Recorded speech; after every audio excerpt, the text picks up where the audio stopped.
Bobby Parker is the wife of Deputy Warden Randy Parker. The two had children and lived in a home alongside Oklahoma State Reformatory. Over the years, Bobby had worked with several inmates in rehabilitation programs. Convicted murderer Randolph Dial worked as a caretaker at the Parker home.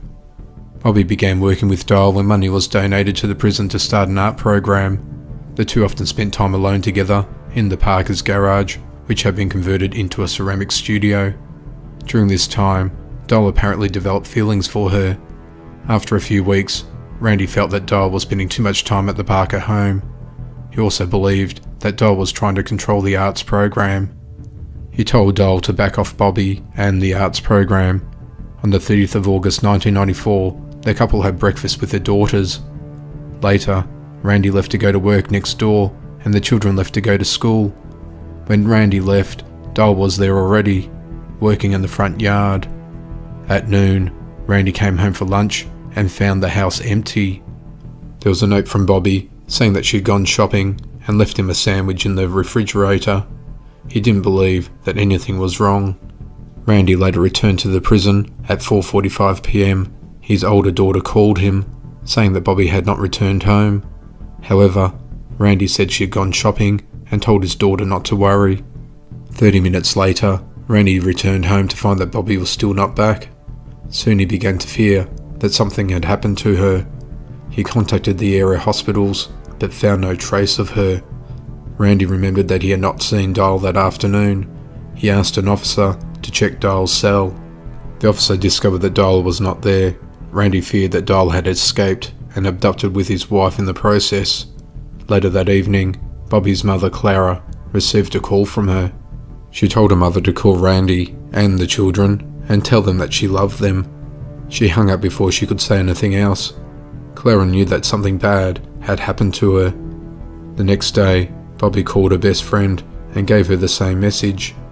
The friend felt that she was being held against her will. 24 hours later, her van was found abandoned across the Texas border. Investigators found that the van had been cleaned and there was no evidence of a struggle.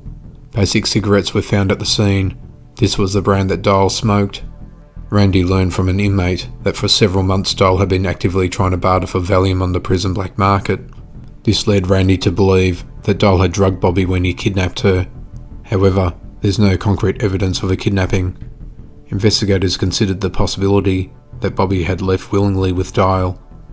He had made several comments to inmates that he was infatuated with her. However, investigators have noted that they found no evidence that suggests that Bobby left willingly with him. Randy is certain that she would never leave voluntarily with Dial. 10 days after the disappearances, Bobby made one final phone call, this one to her brother's wife. Once again, she sounded upset. She asked her sister-in-law to tell the girls that she loved them and that everything would be alright. This was the last time anyone heard from her.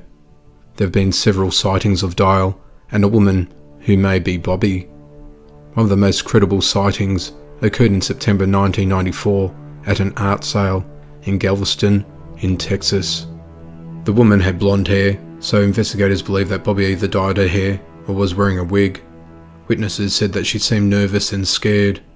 Investigators and Bobby's family continued searching for her and Dial. It is thought he kidnapped Bobby on the day he escaped. However, some believe she may have vanished voluntarily.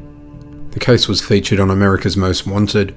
The program then received a tip from a viewer, which led to Dial's arrest in April 2005. He was located in East Texas on a chicken ranch, with Bobby found working on the farm soon after.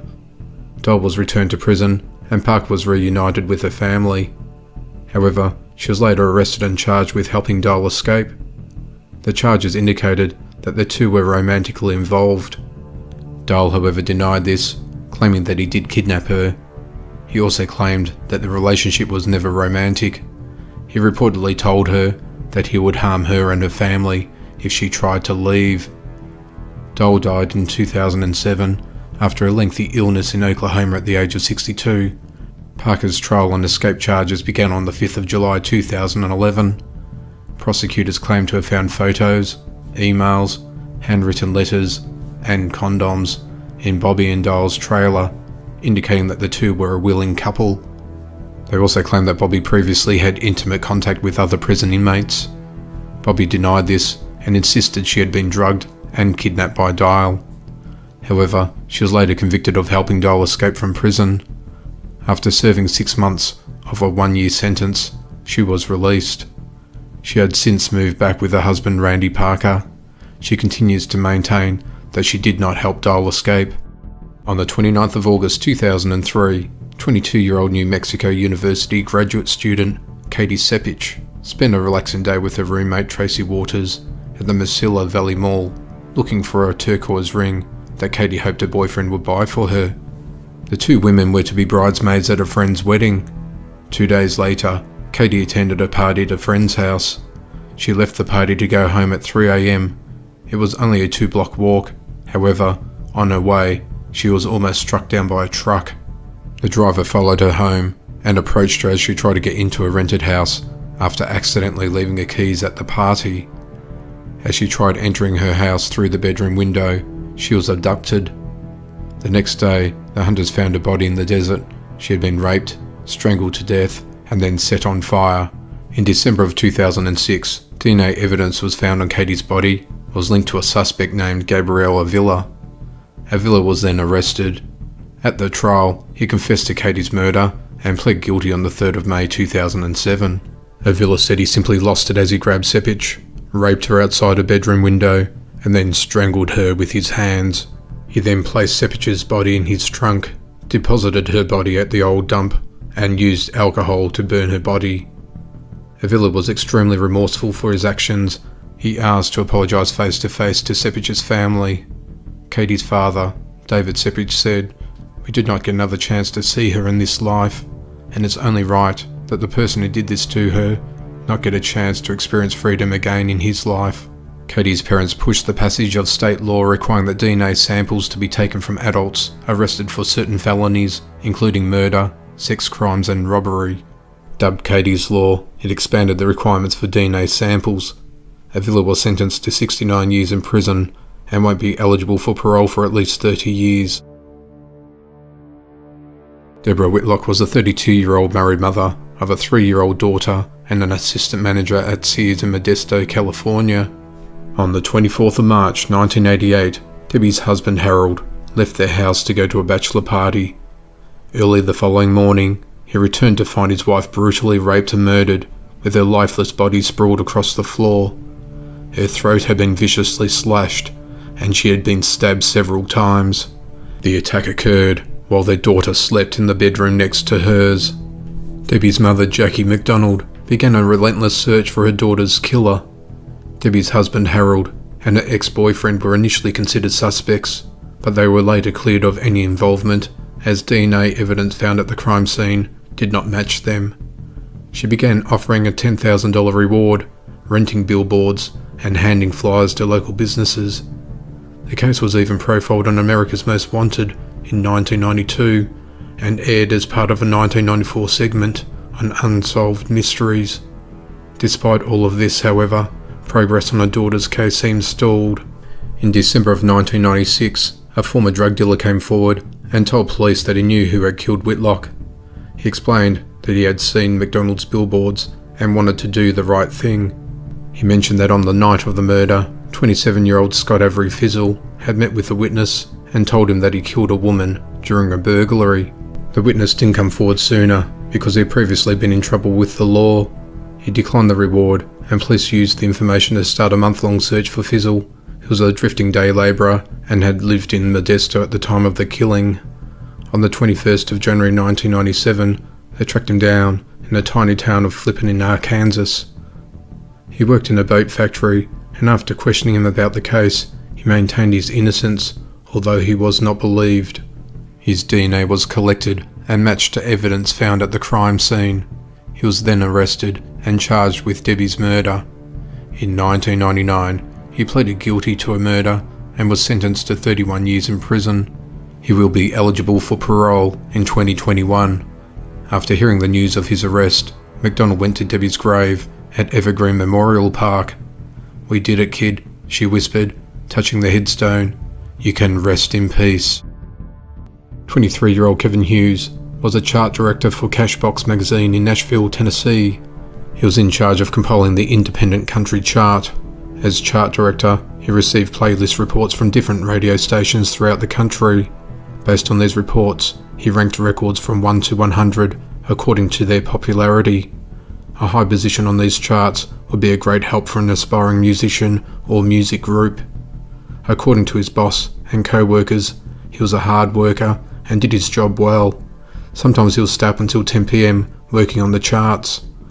On the night of Thursday, the 9th of March 1989, Kevin was finishing work on the newest charts when his friend, aspiring singer and songwriter Sammy Sadler, stopped by. At approximately 8:30 p.m, they left the office to go to a nearby restaurant for dinner. After dinner, they made an unplanned stop at Sammy's work, Evergreen Records, so he could use the phone. While there, Sammy heard the sound of someone trying to open the door. Kevin looked outside and saw a man walking away from the area. A few minutes later, the two left Evergreen Records. They looked for the unknown man, but did not see him. They then walked to Kevin's car. As Sammy entered Kevin's car from the passenger's side, an unknown gunman came up and shot him. Kevin tried to flee the scene, but he was tragically shot and killed on the street. Sammy, however, survived the shooting, despite the bullet severing a major artery in his arm. Despite having 5 witnesses to the shooting, nobody could give a good description of the assailant. After his murder, there was speculation that he had been killed in a dispute connected to his work, possibly a professional hit. However, investigators could not find any evidence to support any theory. They felt that a professional hit was unlikely, since the killer shot but did not kill Sammy and left several witnesses behind. Investigators tried to determine who killed Kevin Hughes. It was unknown if the man that Kevin saw near Evergreen Records was the shooter. He was described as either black male or white male with a ski mask. The shooter was believed to have dropped a hat that was found at the scene. It had the inscription World War II veteran and damn proud of it, with a picture of a combat infantryman. Several theories came about surrounding Kevin's murder. One was that Kevin had been involved and was a witness to a chart manipulation scheme. However, there appeared to be no evidence that he would be involved in such a scheme. Another theory was that Kevin and Sammy were victims of a robbery gone wrong. However, this theory didn't make sense, as the assailant had shot both victims without attempting to steal anything from them. Also, the assailant chased Kevin down and executed him. An armed robber would most likely not go to this length to kill someone. Yet another theory was that Kevin was the target of a misguided grudge from an angry manager or performer. The case was solved in 2002 when Richard D'Antonio, a disgruntled former employee of Cashbox, was arrested and charged with Kevin's murder. Investigators determined that Kevin had found out that D'Antonio had been accepting money to place artists on the Cashbox music chart list. He had also learned that Chuck Dixon, a record promoter at Cashbox, appeared briefly in the original segment, praising Kevin's fairness in creating the list was behind the scheme. Authorities believe that Dixon had D'Antonio kill Kevin in order to keep him quiet. In fact, a witness stated that Dixon said Kevin would be handled or gone, and that he would not be able to reveal the truth about the scheme. However, Dixon died in 2001 before he could be charged in the case. In addition to the Cashbox scheme, there was other evidence connecting D'Antonio to the murder. He matched the description given by witnesses of the shooter. One witness notes that he walked with an unusual side-to-side gait, which was similar to how D'Antonio walked at the time due to a back problem. Black cat hair was found in the hat left at the scene, was similar to a cat that D'Antonio owned at the time. Also, a witness told police that he sold a .38 pistol to D'Antonio shortly before the murder. This type of gun was used in the murder. The witness gave D'Antonio ammunition, which was the same type that was used to kill Kevin.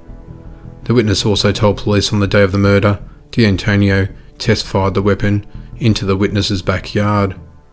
Investigators recovered bullets from his backyard.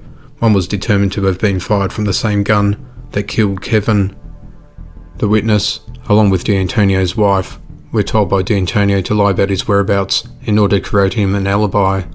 Investigators did not believe he could have been the shooter until the witnesses came forward and told the truth. In September 2003, D'Antonio was convicted of first-degree murder and sentenced to life in prison. He, however, died in prison in September 2014.